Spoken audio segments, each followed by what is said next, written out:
আমরা যখনই কোনো যাত্রায় যাব বলে মনে করি তখনই আমরা প্রস্তুত থাকি আসন্ন বিপদের জন্য বা সংকটের জন্য। যেমন যদি আমাদের মনে হয় যে আজকের পরিবেশ খুব ঠান্ডা হবে, তাহলে আমরা গরম বস্ত্র ধারণ করি বা সেটাকে সাথে নিয়ে যাই। যদি মনে হয় যে বৃষ্টি হতে পারে বা বৃষ্টি হয়ে চলেছে আমরা দেখছি, তাহলে আমরা একটা ছাতা সাথে নিয়ে নিই। আমরা প্রস্তুত থাকতে চাই এবং এটাই উচিত, এবং সেই কারণেই আমরা যাত্রায় সাফল্য লাভ করি। কিন্তু যদি আমরা কথা বলি জীবনযাত্রা নিয়ে, যা কিনা সব থেকে বেশি গুরুত্বপূর্ণ, তাহলে তার জন্য আমরা পূর্ণরূপে প্রস্তুত থাকি না। আশেপাশের মানুষ, এই সমাজ, আমাদের সাথী, আমাদের মিত্ররা যে কোনো মুহূর্তে বদলে যেতে পারেন। সেই জন্য আমরা নিজেদেরকে কখনো সাবধান করি না, কখনোই নিজেদের প্রস্তুত করি না। আমাদের এটা কখনোই মনে হয় না যে এরকম হতে পারে, আর সেই কারণেই শেষে গিয়ে আমরা অত্যন্ত দুঃখ পাই। একটা অমূল্য শিক্ষা আছে যেটা আমাদের লাভ করা উচিত। সতর্ক থাকা উচিত। এই জীবনযাত্রার জন্য শুধুমাত্র এই পরিবেশের বিষয়ে তথ্য সংগ্রহ করা বা তাকে অনুমান করা, এটুকু হলেই চলবে না। আমাদের আশেপাশের মানুষজনকে দেখতে হবে, তাদের স্বভাব পরিস্থিতির ওপর নজর রাখতে হবে। যখন তারা রং পাল্টাচ্ছেন নজর রাখতে হবে, তা অত্যন্ত আবশ্যক। পরিবর্তন আপনার জীবনে অবশ্যম্ভাবী। সঠিকভাবে তার সম্মুখীন হন। আসুন আমার সাথে ভালোবেসে বলুন, রাধা রাধা।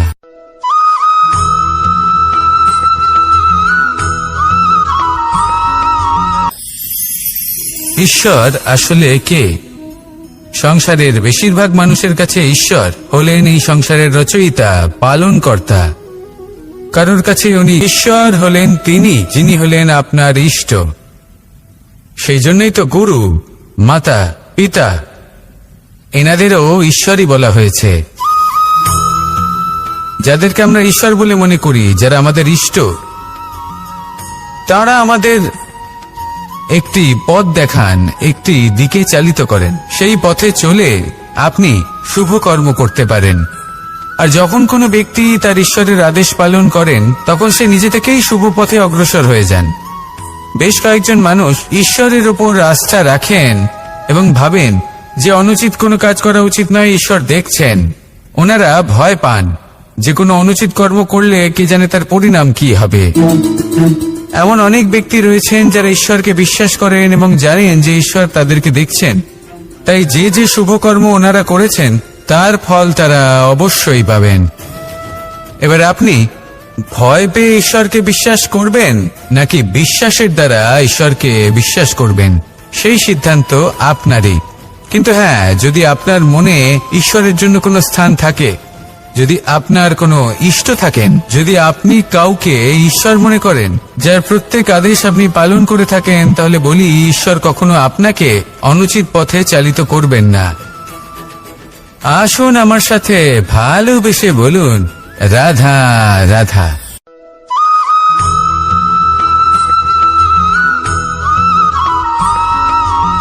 আমি রথে যাত্রা করি। বারবার থেমে আপনাকে দেখতে হবে, নিজেকে কিছু প্রশ্ন করতে হবে। আমি কি আজ সেই কর্মই করছি যেটা আমি করতে চেয়েছিলাম? আমি কি আজ সেই জীবন যাপন করছি যেমন আমি যাপন করতে চেয়েছিলাম?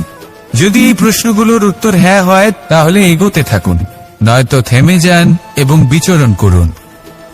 মনে রাখবেন, এই সংসার অত্যন্ত জটিল, আর এতে হারিয়ে যাওয়া অত্যন্ত সরল। সেই জন্য নিজে থেকে বারবার থামা এবং জীবন চিন্তন করা অত্যন্ত আবশ্যক। তাহলে সেটাই করুন, আর আমার সাথে ভালোবেসে বলুন, রাধা রাধা।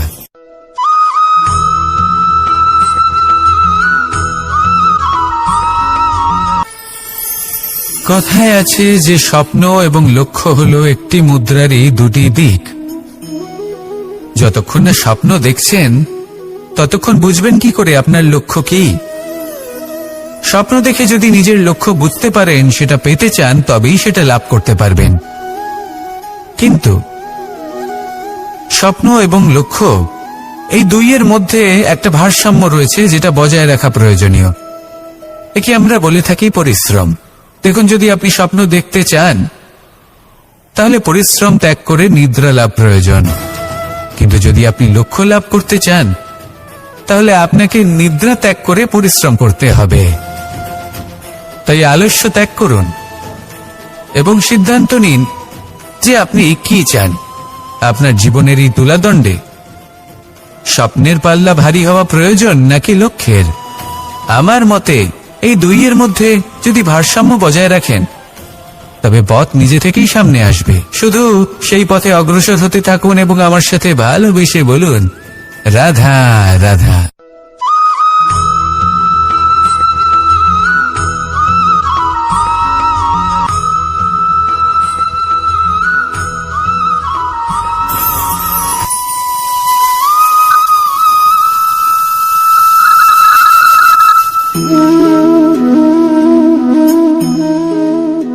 মোহনের বাঁশির এই সুর, এই সঙ্গীত কার না পছন্দ হয়? সবারই খুব ভালো লাগে। এবার এই সুর আসে কোথা থেকে? কেউ বলবেন কৃষ্ণের হৃদয় থেকে। সত্য কথা, এই সুর হৃদয় থেকে নির্গত হয় এবং প্রকট হয় এই বাঁশি থেকে। এই বাঁশিটাকে দেখুন, এই ছিদ্রগুলি দেখুন। প্রত্যেকটা সুর থেকে নিজস্ব একটা স্বর নির্গত হয়। এবার যে ব্যক্তি এই সমস্ত সুর এবং স্বর বুঝতে পারেন, এতে নিপুণ, তিনি এই বাঁশির দ্বারা যে সুর নির্গত করবেন তা তো মধুর অবশ্যই হবে। এবার জীবনের সাথেও কিছুটা এরকমই ঘটে। জীবনের কিছু নীতি থাকে, অর্থ, কুটুম্ব এবং আধ্যাত্মিক। যদি জীবনের প্রত্যেকটা মুহূর্ত সুখময় হয় এরকম আপনি চান, তাহলে এই তিনটি নীতিতে আপনাকে নিপুণ হতে হবে। কোনো একটি বিশেষ নীতির প্রতি যদি আপনি বেশি ঝুঁকে পড়েন, তাহলে বাকি দুই নীতি থেকে যা সুখ লাভ করা সম্ভব তা পারবেন না। ধন অর্জন করতে হবে পরিবারের জন্য, পরিবারের সুখ মনের শান্তির জন্য, মনে শান্তির প্রয়োজন মনের শুদ্ধতার জন্য। যখন এই মন শুদ্ধ হবে, জীবন শুদ্ধ হবে, পবিত্র হবে, সুন্দর হবে এবং ভালোবেসে বলবে, রাধা রাধা।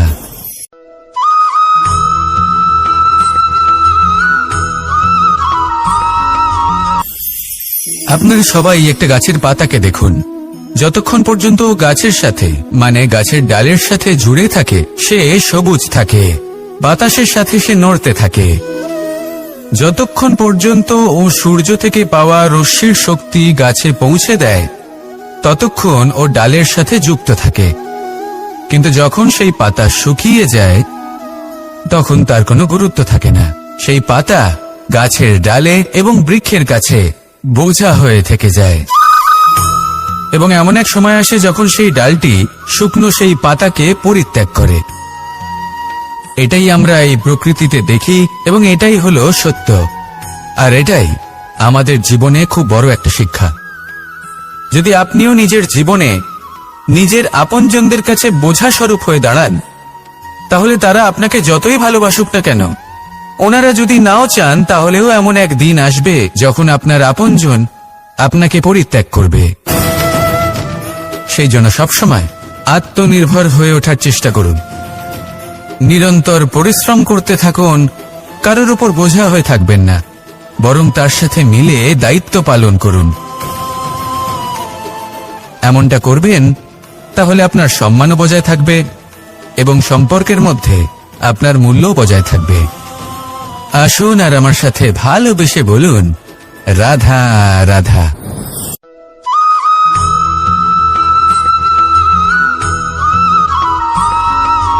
এই শুকনো পাতাটিকে দেখুন, নিষ্প্রাণ হয়ে পড়েছে।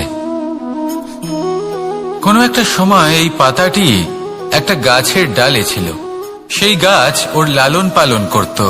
যখন যখন বাতাস বইত, এই পাতায় কম্পন দেখা দিত, মনকে প্রফুল্ল করে তুলত। কোনো একদিন এই পাতা গাছের ডাল থেকে ঝরে পড়ে গেল। নিঃসন্দেহে ও নিজের স্বাধীনতা পেল, কিন্তু আস্তে আস্তে শুকিয়ে গেল, নিষ্প্রাণ হয়ে গেল। দেখুন, আমি এই কথা বলছি না যে স্বাধীনতা অনুচিত, কখনোই না। কিন্তু যে কোনো পরিস্থিতিতে স্বাধীন হতে চাওয়া এটা নিশ্চিতরূপে অনুচিত। আমরা যদি আমাদের জীবনে পরিবারের গুরুত্ব ভেবে দেখি, তাহলে এই পরিবারে যতই মতভেদ থাকুক না কেন, যতই মনোমালিন্য থাকুক না কেন, যতই বিবাদ থাকুক না কেন, এই সব মিটিয়ে নেওয়া অত্যন্ত প্রয়োজনীয়। সেই সবকিছু সমাপ্ত করা অত্যন্ত প্রয়োজনীয়। কখনো এই পরিবারকে ভাঙতে দেবেন না, কখনো এই পরিবার থেকে দূরে চলে যাবেন না। এই পরিবার হলো আমাদের জীবনের একটা অমূল্য সম্পদ, অমূল্য এক আশ্রয়, যা এই সংসারে হয়তো কোথাও আপনি পাবেন না। তাই একে আগলে রাখুন। ভেবে নিন আপনি পাতা আর আপনার পরিবার সেই গাছ। আসুন আমার সাথে ভালোবেসে বলুন, রাধা রাধা।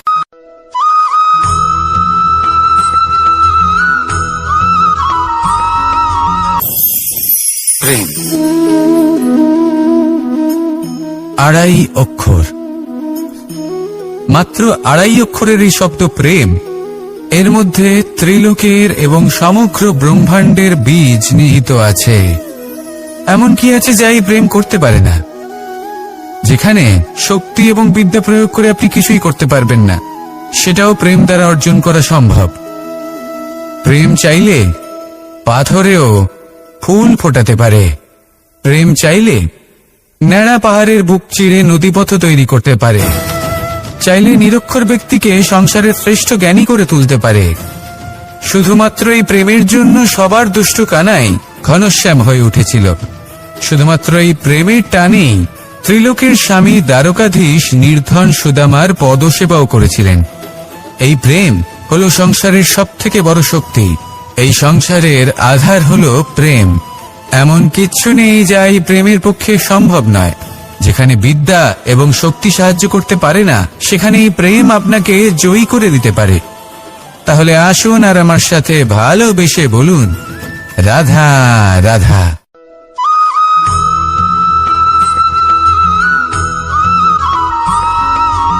দীপাবলি আমাদের সবথেকে বড় উৎসব। শ্রীরাম রাবণকে পরাস্ত করে 14 বছরের বনবাস কাটিয়ে আবার অযোধ্যায় ফিরে এলেন অমাবস্যার রাত্রে। অযোধ্যায় সবাই খুব প্রসন্ন ছিলেন, খুবই উৎসাহিত ছিলেন। অযোধ্যায় সহস্র প্রদীপ প্রজ্বলিত করা হয়েছিল এই উৎসবে। একে আমরা দীপাবলি বলে থাকি। এবার এই বিষয়ে আমরা সকলে জানি। আপনি কি এটা জানেন যে শ্রীরাম বাস্তবে অমাবস্যার এক রাত আগেই অযোধ্যায় পৌঁছে গেছিলেন? সবার সামনে অমাবস্যার রাতে এসেছিলেন। এর কারণ কি? শ্রীরাম প্রমাণ করতে চেয়েছিলেন যে যে কোনো সময়, দিন হোক বা রাত, শুভ বা অশুভ হয় না। শুভ অশুভ কিছু থাকলে তা হলো মানুষের চিন্তা, তার ভাবনা, তার নির্বাচন আর তার কর্ম। নিজেই দেখে নিন। শ্রীরাম অর্থে দীপাবলি বলা যেতে পারে। তাহলে নিজের পরিবারের সাথে দীপাবলি পালন করুন। আপনাদের শুভেচ্ছা জানাই। আসুন আর আমার সাথে ভালোবেসে বলুন, রাধা রাধা।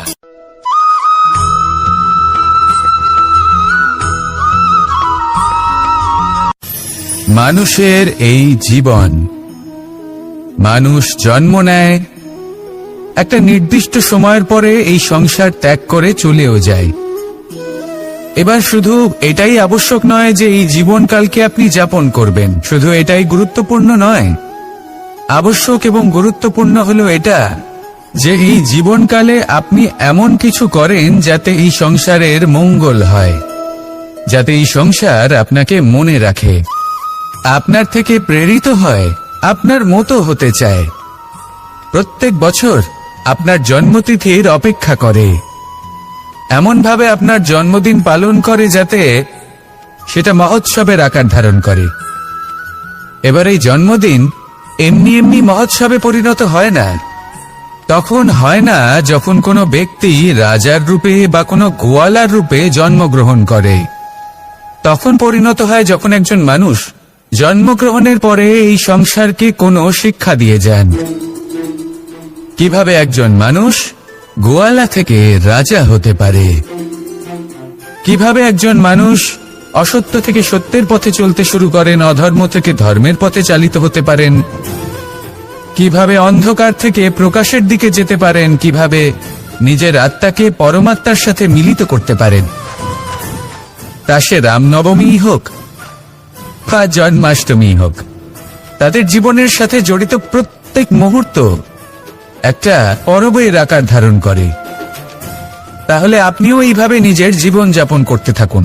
এই সংসারে শুধু ভালোবাসা বিতরণ করুন, কিছুটা এমন ভাবে বিতরণ করুন যাতে আপনি এই সংসার থেকে চলে যাওয়ার পরেও এই সংসারে আপনি শুধুই ভালোবাসা বিতরণ করতে পারেন। যদি আপনি এরকম করেন, সংসারকে প্রেরণা দেন, তাহলে আপনার জীবনও রাধা কৃষ্ণের প্রেমের মতোই অলৌকিক এবং দৈব হয়ে উঠবে। আসুন আর আমার সাথে ভালোবেসে বলুন, রাধা রাধা।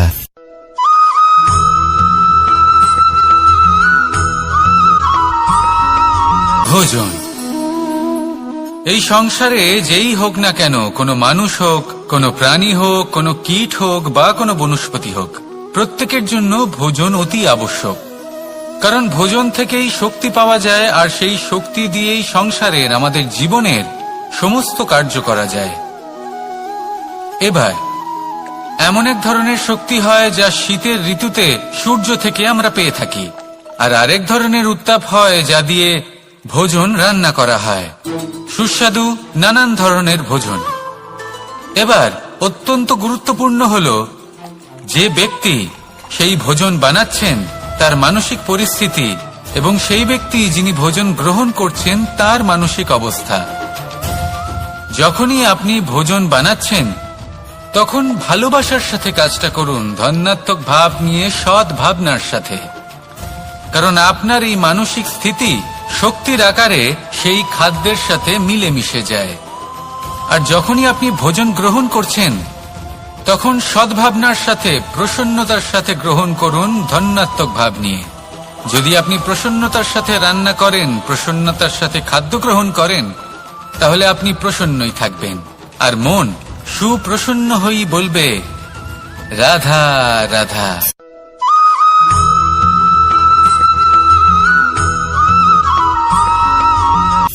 কথায় আছে সংসারে নাকি সকল রোগের ওষুধ আছে। যদি আপনি নিজের শরীরকে ভালোবাসেন তাহলে ব্যায়াম করুন, যদি নিজের নিঃশ্বাস প্রশ্বাসকে ভালোবাসেন তাহলে প্রাণায়াম করুন, যদি আপনি নিজের আত্মাকে ভালোবাসেন তাহলে ধ্যান করুন। কিন্তু যদি আপনি নিজের জীবনকে, পরমাত্মাকে ভালোবাসেন তাহলে সকলকে ভালোবাসতে থাকুন। এই ভালোবাসা অত্যন্ত গুরুত্বপূর্ণ এবং আবশ্যক। ভালোবাসার থেকে ভালো না কোনো ওষুধ আছে, না আছে কোনো আসন। এর থেকে ভালো না কোনো ব্যায়াম আছে, আর না কোনো প্রাণায়াম। এই ভালোবাসা বড় বড় সমস্যারও সমাধান করতে পারে। ভালোবাসা বড় বড় বিপদকে আপনার থেকে দূর করতে পারে। এই ভালোবাসাই আপনাকে জীবনে বাঁচতে শেখায়, কারণ ভালোবাসাই হলো জীবনের আসল সত্য। তাহলে আসুন আর আমার সাথে ভালোবেসে বলুন, রাধা রাধা।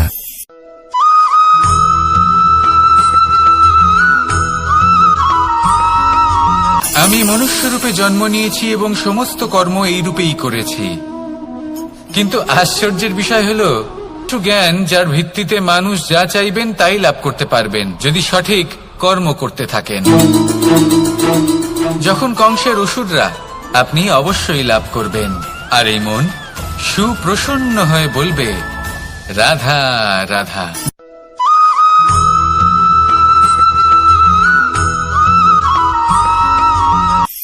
অর্থ, দ্বিতীয় পুরুষার্থ।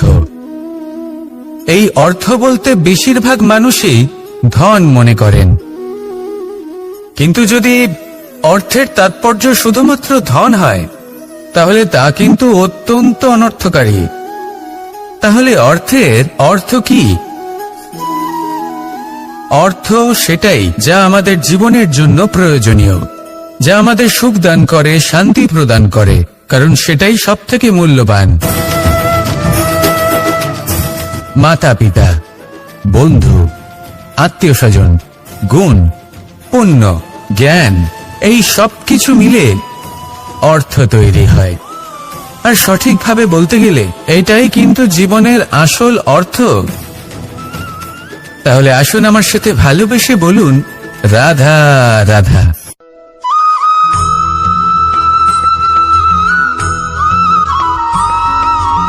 সুখ, দুঃখ এবং শক্তি, এই তিন হলো এই সংসারের ত্রিদেবের মতো। আমাদের জীবনে যা কিছু ঘটছে এই তিনটির ভিত্তির উপরেই হচ্ছে। আসলে এই সংসারের একটা নিয়ম আছে, যখনই আপনি কিছু লাভ করেন এই সংসার আপনার পরীক্ষা নেয়। এটা জানার জন্য আপনার পরীক্ষা নেয় যে আপনি যা কিছুই লাভ করেছেন আপনি কি আদৌ সেটার যোগ্য কিনা। ঠিক সেইভাবেই এই সুখ, দুঃখ এবং সে ধৈর্য না থাকে তাহলে এটা আপনাকে আরো বেশি দুঃখের গভীর অন্ধকারে ঠেলে দেবে। সেখানে শক্তি পরীক্ষা নেয় আপনার বিনম্রতার। যদি আপনি বিনম্র না হন তাহলে হয় এই শক্তি আপনার সঙ্গ ত্যাগ করবে, নয় এই শক্তি বিনম্রতার অভাবে আপনার পতনের কারণ হতে পারে। এই সংসারে যে কোনো ব্যক্তি যিনি এই পরীক্ষায় উত্তীর্ণ হয়ে থাকেন এই জীবনে তিনি সাফল্য লাভ করেন। আসুন আমার সাথে ভালোবেসে বলুন, রাধা রাধা।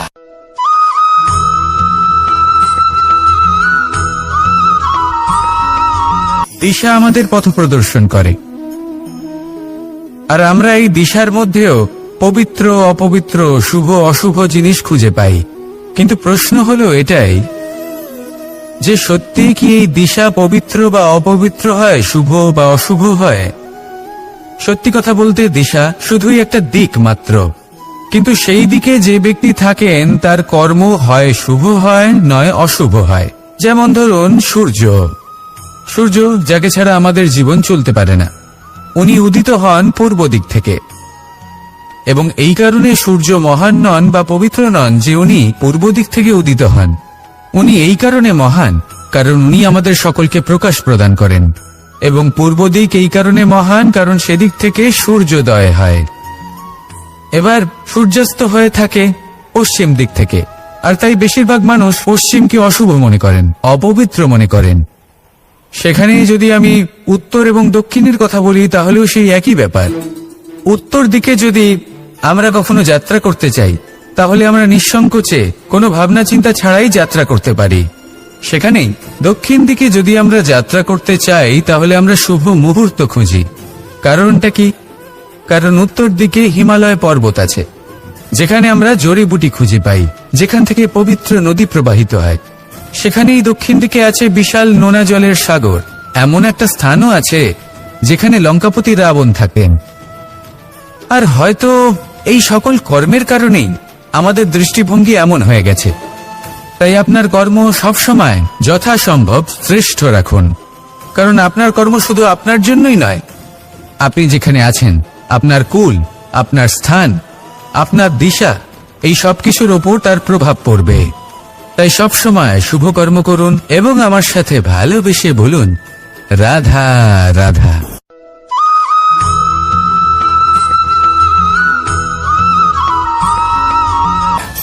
একবার একটা শেয়াল বনে বিচরণ করছিল। ও একটা ছোট্ট শাবক দেখতে পেল। ও ভাবলো আজ একেই আমি খাবার হিসেবে গ্রহণ করব। আশেপাশে দেখলেও কেউ দেখছে না তো, কেউ ছিল না। আর সেই শাবকের ওপর আক্রমণ। সিংহ জানতে পারলেন, সভার আয়োজন করলেন। কিন্তু সেখানে শেয়াল বলল, আমি তো এরকম কিছু করিনি। কিন্তু যদি আপনি এরকম বলেন, কোনো প্রমাণ দিন, এর কোনো সাক্ষী আছে? তখন রাজা সিংহ পেঁচাকে ডেকে পাঠালেন, যে সেই মুহূর্তে বৃক্ষের শাখার ওপর বসেছিল, সে সব কিছু দেখেছিল। পেঁচা সব সত্যি কথা বলল, আর শেয়ালকে মৃত্যুদণ্ড দেয়া হলো। এবার এই কাহিনী আমি আপনাকে কেন শোনালাম? কারণ মানুষও কখনো কখনো এরকম কর্ম করেন যা শিয়াল করেছে। এটা ভাবেন কেউ দেখছে না, যখন আমি অনুচিত কর্ম করতেই পারি। কিন্তু না, আপনি যাই করুন না কেন, কেউ না কেউ অবশ্যই তা দেখছে। কোনো ব্যক্তি না হলেও কোনো প্রাণী, না হলে কোনো যক্ষ বা দেব বা প্রেত। যদি এনারা কেউ না দেখেন তাহলে ধরিত্রী মাতা দেখেন, যেখানে দাঁড়িয়ে আপনি সেই কর্ম করছেন, তাই না? তাই একটা কথা সবসময় মনে রাখবেন, কে দেখছেন কে দেখছেন না সেই বিষয়ে ভাবা ছেড়ে দিন। এটা খুব সহজ কথা। আপনি যদি উচিত কর্ম করেন উচিত ফল পাবেন, যদি অনুচিত কর্ম করেন তাহলে আপনি অনুচিত ফল অবশ্যই পাবেন। সেই জন্য উচিত পথে চলতে থাকুন, উচিত কর্ম করতে থাকুন, আর আমার সাথে ভালোবেসে বলুন রাধা রাধা।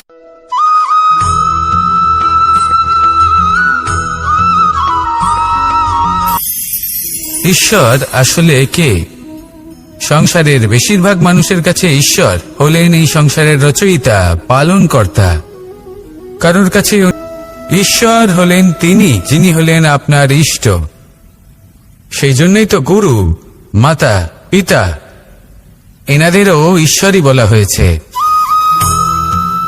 যাদেরকে আমরা ঈশ্বর বলে মনে করি, যারা আমাদের ইষ্ট, তারা আমাদের একটি পথ দেখান, একটি দিকে চালিত করেন। সেই পথে চলে আপনি শুভ কর্ম করতে পারেন।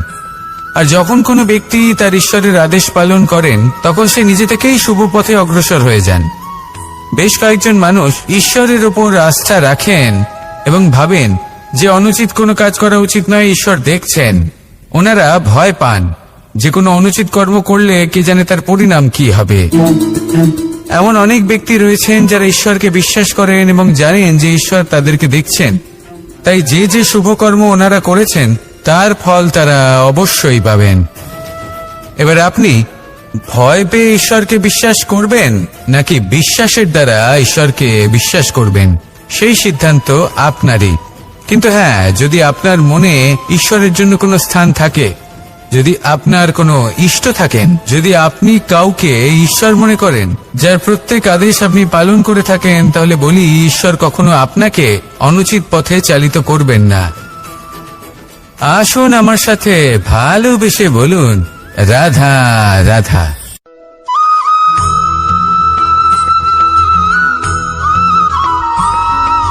মানুষ যখন এই সংসারে প্রবেশ করে, অর্থাৎ জন্মগ্রহণ করে, তখন নিশ্চিন্তে থাকে, আনন্দে থাকে। কিন্তু যেই মাত্র তার মধ্যে বোধশক্তি আসে, তখন সে চিন্তা করতে শুরু করে।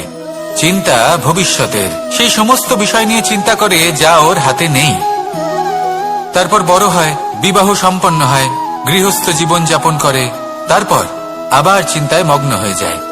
ভাবে এই যে আমার পরিবার, আমি কি ঠিকমতো তার খেয়াল রাখতে পারছি? কাল যখন আমি এই সংসার থেকে চলে যাব, তখন আমার এই পরিবারের দেখাশোনা কে করবে? শেষ পর্যন্ত এই পরিবার তো আমারই উত্তরদায়িত্ব। যাক, আপনাকে একটা প্রশ্ন করি। এই সংসারে আসার পূর্বে আপনি কি এই প্রশ্ন করেছিলেন, এটা ভেবেছিলেন যে আমাকে ছাড়া এই সংসার কিভাবে চলবে? করেননি, তাই তো? তাই আপনার এটা নিয়ে দুশ্চিন্তা করার প্রয়োজন নেই যে আপনি যখন এই সংসার ত্যাগ করে চলে যাবেন তখন কি হবে। আপনি যখন ছিলেন না তখনও এই সংসার চলছিল, আপনি যখন এই সংসার ত্যাগ করবেন তখনও এই সংসার চলতে থাকবে।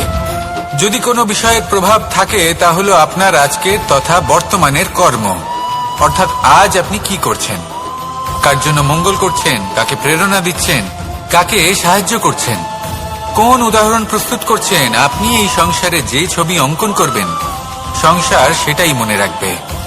তাহলে শুধু সৎকর্ম করুন, মঙ্গল করতে থাকুন, আর আমার সাথে ভালোবেসে বলুন রাধা রাধা।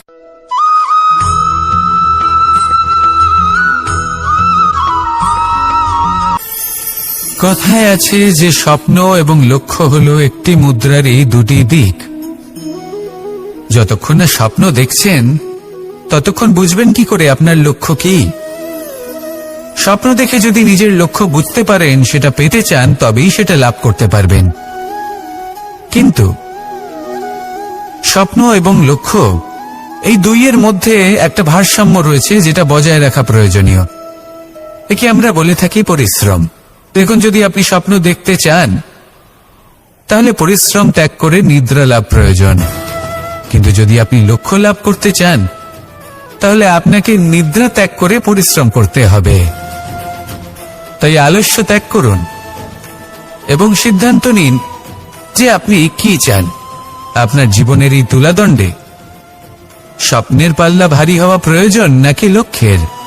আমার মতে এই দুইয়ের মধ্যে যদি ভারসাম্য বজায় রাখেন তবে পথ নিজে থেকেই সামনে আসবে। শুধু সেই পথে অগ্রসর হতে থাকুন এবং আমার সাথে ভালোবেসে বলুন, রাধা রাধা।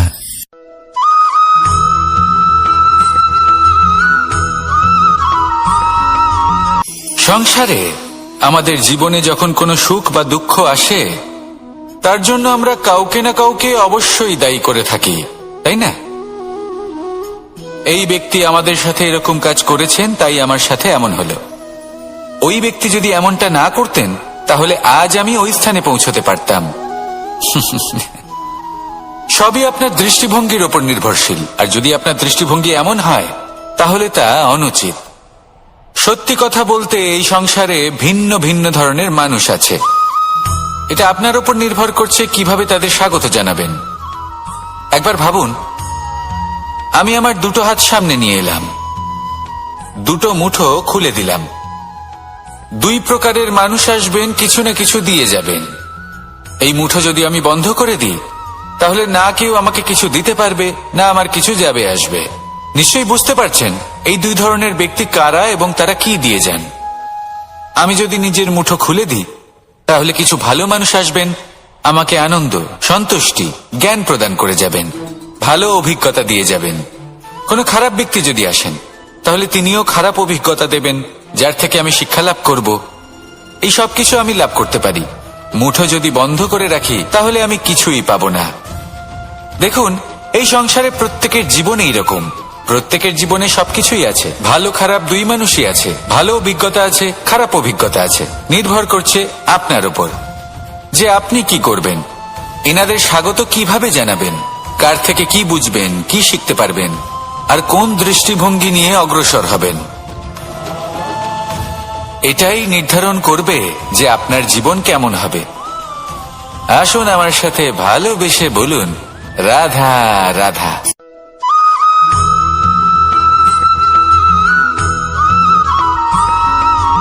আমরা যখনই কোনো যাত্রায় যাব বলে মনে করি তখনই আমরা প্রস্তুত থাকি আসন্ন বিপদের জন্য বা সংকটের জন্য।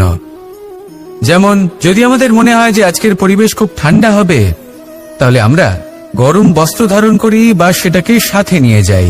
যদি মনে হয় যে বৃষ্টি হতে পারে বা বৃষ্টি হয়ে চলেছে আমরা দেখছি, তাহলে আমরা একটা ছাতা সাথে নিয়ে নিই।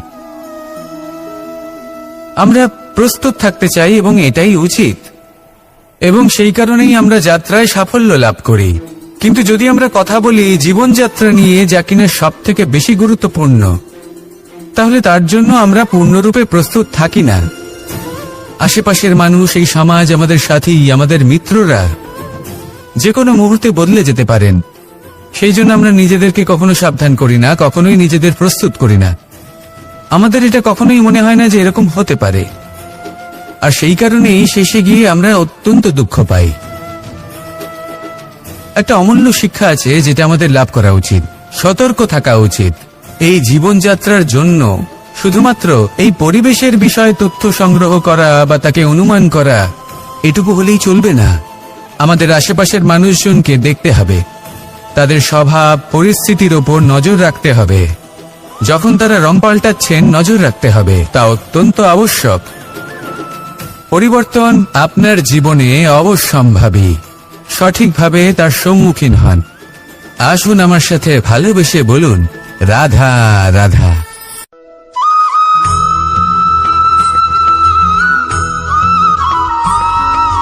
জীবনে যখন কোনো ব্যক্তি নিজের লক্ষ্য প্রাপ্তির জন্য নিরন্তর পরিশ্রম করতে থাকেন, চেষ্টা করতে থাকেন, তখন তিনি কষ্ট অনুভব করেন। কখনো শারীরিক কষ্ট, কখনো মানসিক কষ্ট। এবার উনি এটা ভাবতে থাকেন যে আমি কি উচিত করছি নাকি অনুচিত করছি। কারণ অন্যদিকে এমন একজন ব্যক্তিও আছেন যিনি একদমই পরিশ্রম, চেষ্টা করছেন না। তিনি মদিরা পান করেন, বিলাসিতায় জীবন কাটান, অলস প্রকৃতির হয়ে ওঠেন, নিদ্রাতে বিলীন হয়ে থাকেন আর ভাবেন যে তিনি সুখ লাভ করছেন। কিন্তু এরকম কেন হয়? কারণ যখন আমরা সৎ পথে থাকি, উচিত পথে চলি, লক্ষ্য প্রাপ্ত করার জন্য চেষ্টা করতে থাকি, তখন আমাদের ভেতরে থাকা নেতিবাচক শক্তি এবং পাপ এই দেহকে ত্যাগ করে দেয়। আর এই অনুভূতিটাই আমাদের দুঃখের অনুভূতি দেয়। কষ্ট দেয়। এবার সেখানে যদি আমরা কুপথে চলি, অনুচিত পথে চলতে থাকি, তাহলে আমাদের ভেতরে থাকা পুণ্য এবং ধনাত্মক শক্তি আমাদের দেহ ত্যাগ করে দেয়। আর এই অনুভূতির কারণেই আমরা সুখ অনুভব করি।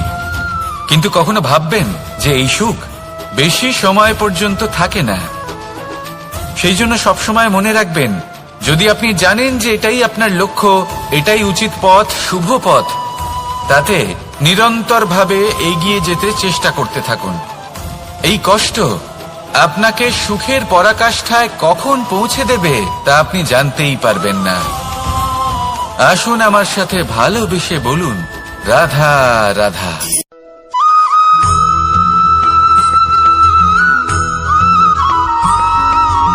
বর্ধন করছে কিনা, তাকে ভালো দেখাচ্ছে কিনা, প্রসাধনের জন্য সেটা ব্যবহার করা ঠিক হবে কিনা। অর্থাৎ হীরের উপস্থিতিতে দর্পণের গুরুত্ব কম হলো না, দর্পণের কারণে হীরের মূল্য বোঝা গেল। আমাদের জীবনেও ঠিক এরকমই ঘটে। আপনারা যদি সংসারে নিজের আশেপাশে দেখেন, এমন অনেক মানুষ দেখতে পাবেন যারা নিজেদের ক্ষেত্রে মহান স্থানে পৌঁছেছেন, নিপুণ এবং শ্রেষ্ঠ হয়েছেন। আর তাদের মধ্যে আপনার নিজের মনে হয় যেন আপনি হলেন দর্পণ। নিজেকে ছোট মনে করবেন না। আপনার মূল্য কম হচ্ছে না, আপনার নিজস্ব মূল্য আছে। আর যদি আপনার অস্তিত্ব না থাকে, তাহলে ওনাদের অস্তিত্বের মূল্য সংসার বুঝতেই পারবে না। জীবনে সবসময় চেষ্টা করবেন যাতে আপনি আরো বেশি শ্রেষ্ঠ হয়ে উঠতে পারেন। আপনি নিজে যে স্থানে আছেন সেটাকে ছোট মনে করবেন না, তারও নিজস্ব একটা মূল্য আছে। যদি আপনি হীরে হয়ে থাকেন তাহলে অহংকার করবেন না, যদি আপনি দর্পণ হয়ে থাকেন তাহলে নিজেকে ছোট মনে করবেন না। আসুন আর আমার সাথে ভালোবেসে বলুন, রাধা রাধা।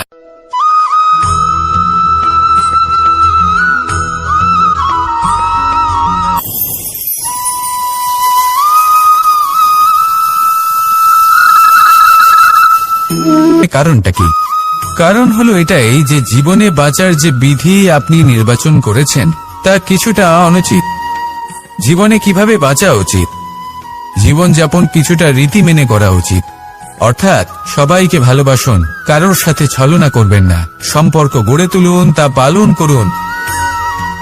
যদি ধন অর্জন করতে চান তাহলে নীতি মেনে করুন, ভেবেচিন্তে পরিকল্পনা করে। আবার বলবো, কারোর সাথে কোনো ছলনা নয়, কোনো অনুচিত কর্ম করবেন না ধন অর্জন করার জন্য।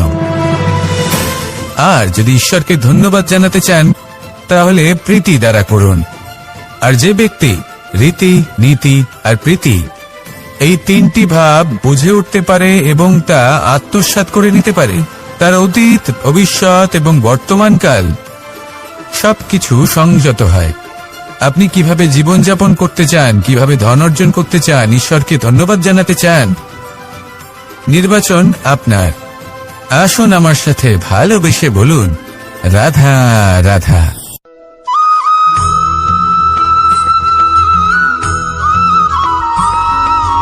এই সংসারে সবথেকে বেশি কোমল বস্তু হলো রেশম। এই রেশম এতটাই কোমল হয় যে এর পুরো একটা থান শুধুমাত্র একটা হাতে ধরা বন্দি গৃহে নিজেই ফেঁসে যায়। এবার এই সুতোকে ব্যবহারযোগ্য করে তোলার জন্য এই কীটগুলিকে এই কবচের সাথেই ফুটন্ত জলে ফেলে দেওয়া হয়।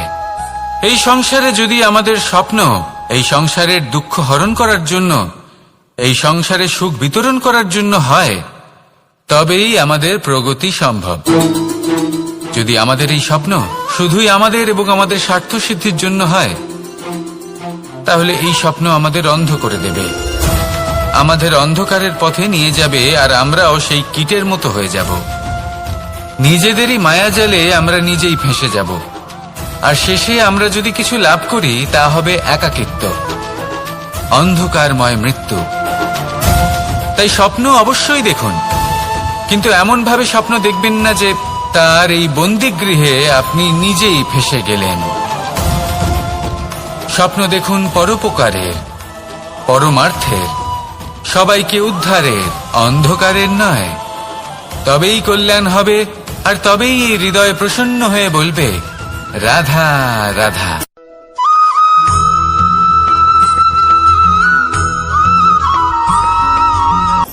কখনো কোনো বৃক্ষকে দেখেছেন?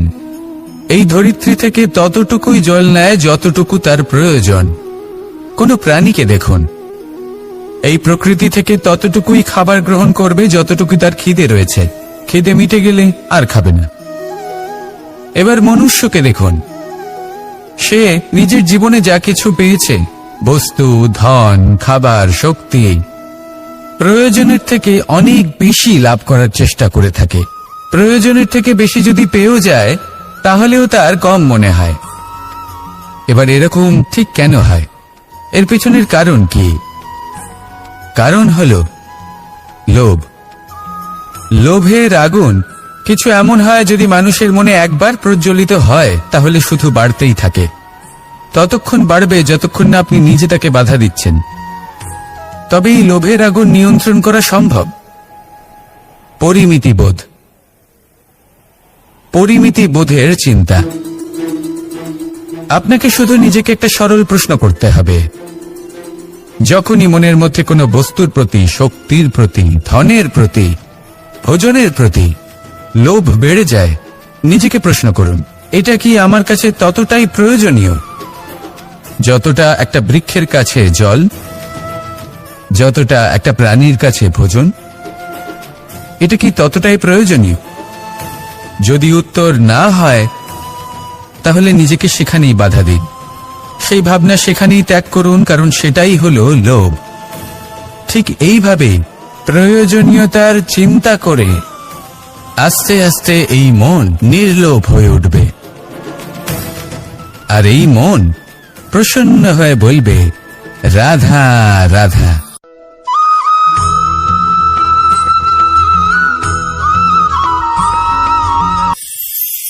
মানুষ যখনই কোনো কাজ করেন তখন ওনার মনে একটা প্রশ্ন অবশ্যই আসে যে এই কাজের পরে লোকে নিন্দা করবে নাকি প্রশংসা করবে। এই বিষয়ে ভাবতে ভাবতে ওনারা এটা বুঝতে ভুলে যান যে নিন্দা এবং প্রশংসার বিষয়ে ভেবে ওনারা নিজেদের একাগ্রতা এবং সমর্পণ দুটোই হারিয়ে ফেলেন। নিন্দা হবে ভেবে ভয় পাওয়ার কি প্রয়োজন? নিন্দাতে অনুচিত কি আছে? উচিত দৃষ্টিভঙ্গি দিয়ে ভেবে দেখুন।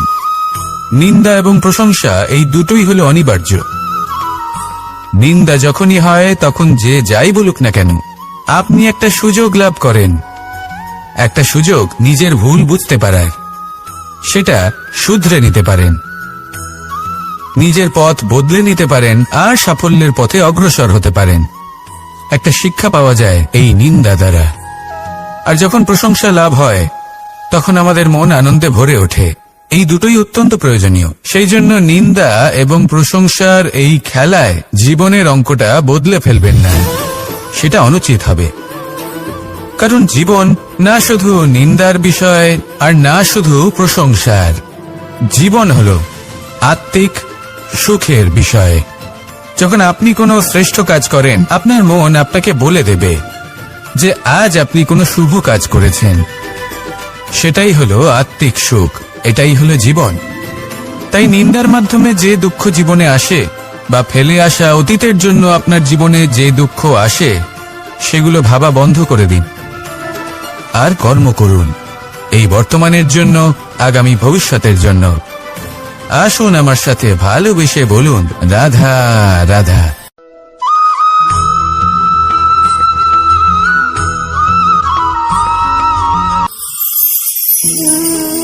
এ হলো গোলাপ ফুল। একে আমরা সকলেই চিনি। সমগ্র সংসার ভালোবাসে এই পুষ্পকে। এই ফুল দেখতেও সুন্দর। সবথেকে বেশি গুরুত্বপূর্ণ কথা হলো এর সুগন্ধ, যা দূর দূরান্ত থেকে ব্যক্তিদেরকে আকৃষ্ট করে। এই সুন্দর পুষ্প একটু মন দিয়ে দেখলেই দেখা যায় এর নিচে কাঁটা রয়েছে। এই সংসার বলে, এ প্রকৃতির কেমন রচনা, এত কোমল পুষ্প, এটা কি তীক্ষ্ণ কাঁটা সহ প্রস্ফুটিত হয়? এটাই হলো জীবনের সত্য। আমাদের অন্তরের সদ্গুণ, সেগুলিও এই ফুলের মতোই সুন্দর। সংসার এর সৌন্দর্য দেখতে পায়, এর সুগন্ধ চতুর্দিকে ছড়িয়ে পড়ে। কিন্তু এই সদ্গুণ জাগ্রত করে তোলার জন্য কঠোর পরিশ্রম করতে হয়, প্রতিনিয়ত চেষ্টা করে যেতে হয়। তাই জন্য যদি আপনি জানেন আপনার পথ উচিত কিন্তু তা কাঁটায় পরিপূর্ণ, তাহলে থামবেন না, চলতে থাকুন। একবার যদি অন্তরের সৎগুণ জাগ্রত হয়, তাহলে এই সংসার এই সৌন্দর্য দেখবে আর সুগন্ধে আকর্ষিত হয়ে আপনার কাছে আসবে। এই মন, এই জীবন প্রসন্ন হয়ে বলবে, রাধা রাধা।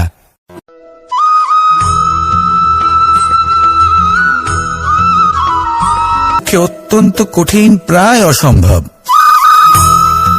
আমাকে বলুন, যে প্রত্যেকটা বস্তু বা সাফল্য যা কিছু আপনি কামনা করেছেন, কোনটাই কি সরল ছিল? নির্বাচনের সময় সেটা সরল ছিল না, সেই জন্যই আপনি সেই লক্ষ্যটা নির্বাচন করেছেন। কারণ সংসারের যে কোনো বস্তু বা কোনো সাফল্য যদি খুব সহজে পাওয়া যায় বা কম চেষ্টা করেই লাভ করা যায়, সেটা আমাদের ততটা সন্তুষ্ট করে না। সেই জন্য আমরা জেনে বুঝেই কঠিন লক্ষ্য নির্বাচন করি, কারণ সেই লক্ষ্য আমাদের প্রতিস্পর্ধা এবং সংঘর্ষের সম্মুখীন করে, যা সম্মুখীন হয় অগ্রসর হওয়ার পরে আমরা আরো বেশি শ্রেষ্ঠ হয়ে উঠি। সেই জন্য কিছু অসম্ভব কিনা সেই বিষয় চিন্তা করবেন না, শুধু অগ্রসর হতে থাকুন, নিজের কর্ম করুন, সেই লক্ষ্যকে প্রাপ্ত করুন আর আমার সাথে ভালোবেসে বলুন, রাধা রাধা।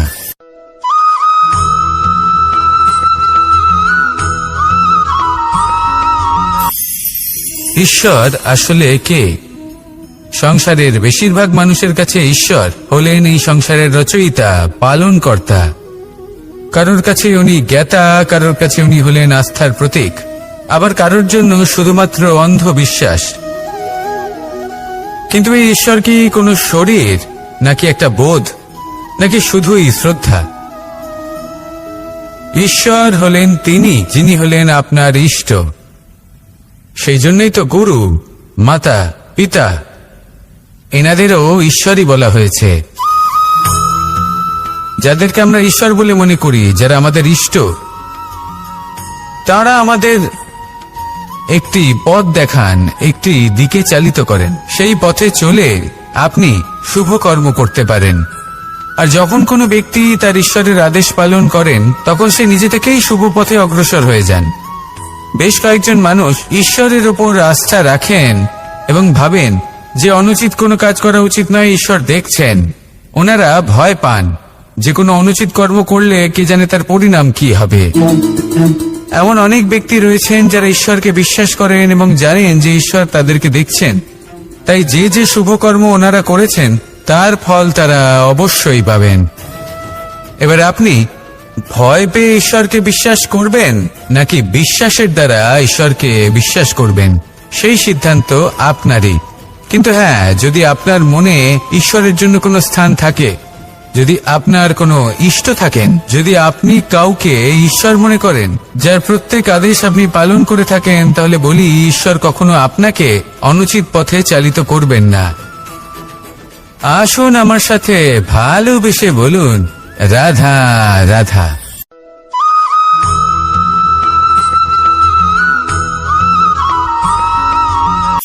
এটা কোনো এক সময়ের ঘটনা। মাটির নিচে ছিল জল, আর মাটির ওপর ছিল একটা বৃক্ষ, আর সেই বৃক্ষে ছিল একটা পাতা যা আকাশকে স্পর্শ করত। যখনই কোনো ব্যক্তি আসতেন, সেই পাতাকে দেখে তার প্রশংসা করতেন। তাই বলে, আকাশে সোনার মেঘ কত ছবি আঁকে, আপনার নাম কবু লিখে নাহি রাখে। অর্থাৎ প্রতিনিধি ওই বৃক্ষের পাতাকেই মনে করা হতো, সব প্রশংসা ওই পাতাকেই করা হতো। যেখানে চোখের আড়ালে থাকা সেই জল মাটির নিচে থেকে নিঃস্বার্থভাবে নিজের কাজ করে যেত, সেই বৃক্ষকে শক্তি প্রদান করত। কয়েকদিন পরে সেই পাতার অহংকার হতে শুরু করল। সে ভাবতে শুরু করলো যে আমি হলাম এই জলের অস্তিত্ব, আমি আছি সেই কারণেই এই জলের কথা স্মরণ করা হয়।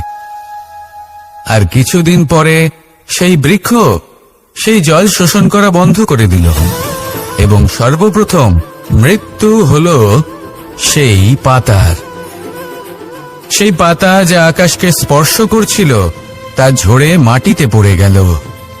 আর প্রত্যেক ব্যক্তি তার ওপর দিয়ে হেঁটে চলে যেত তাকে দেখে আর কেউ প্রশংসা করত না। সেই জন্য জীবনে কখনো অহংকার করবেন না, বিশেষ করে তাদের কখনো অহংকার প্রদর্শন করবেন না যাদের কারণে আপনি সাফল্য লাভ করেছেন, যারা আপনার জীবনের আধার। চিরকাল তাদের প্রতি কৃতজ্ঞ থাকুন, তাদের সাথে সম্পর্ক বজায় রাখুন, তাদের সাহায্য করুন আর আমার সাথে ভালোবেসে বলুন রাধা রাধা।